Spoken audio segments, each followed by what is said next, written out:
Hello guys, तर स्वागत आहे तुमचं माझ्या एक नवीन ब्लॉगमध्ये. तर आमचा कालच रिझल्ट लागलाय, रिझल्ट चांगला लागलाय. ही टॉपर आहे आमच्या ग्रुपची. ही तेजस्विनी टॉपर आहे, बाकीचे आम्ही सगळे ॲव्हरेज. सगळ्यांचा 8+ पॉइंटर आलाय. चांगली गोष्ट आहे. खूप दिवसाच्या वेट नंतर रिझल्ट लागलाय. पूर्ण दीड महिन्यानी रिझल्ट लागलाय आणि सगळेच त्रास झालो. एवढा आनंद झाला ना रिझल्ट लागल्याच्या नंतर. पूर्ण 4 तासानंतर रिझल्ट दिसलाय आमचा. पूर्ण 4 तासानंतर. आणि सगळ्यांचा दिसला होता, माझा सगळ्यात लेट दिसला, पण चांगला लागलाय. गाईज, आमच्या मैत्रिणी द्राक्ष आणलेत आमच्यासाठी गावावरून. हिनी किती छान छान इथं घरचे द्राक्षे. तुम्ही पण या खायला.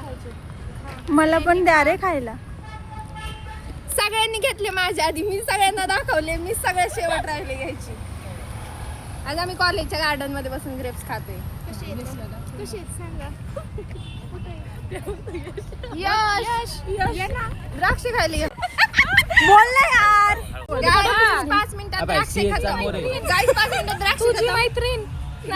आम्ही रिझल्टचा खूप सारा आनंद व्यक्त केलेला आहे, पण आता पुढचा पण सेमिस्टर आहे, त्याचा पण अभ्यास करावा लागणार आहे. आज कॉलेजला जाऊन आलोत आम्ही. आज म्हणजे रोज टॉपर्सला कॉंग्रॅच्युलेशन करू. कॉंग्रॅच्युलेशन तेजस्विनी.